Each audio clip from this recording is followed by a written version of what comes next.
Hi, Leanne here, and I was sent this electric spin scrubber for free in exchange for my honest review, so I'm going to show you how this works.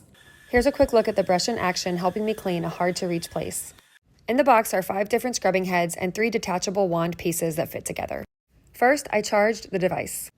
While it was charging, I connected these 3 pieces. I can push this button here to remove them when I need to. The head of the brush rotates into 3 different positions, making it easy to clean any hard-to-reach place in the shower or bathtub. The different head brushes just pull on and off the tip, and you can see here that I'm rotating them all out very easily. I turned it on, and now I'm going to use the 90-degree angle to clean my shower niche. Now I switch to a softer angle and a softer brush so I can buff up my shower handles. The brush works with 2 speeds, and to toggle between them, you press and hold. When the green light flashes once, you've switched speeds. When you press it again, you've switched speeds again.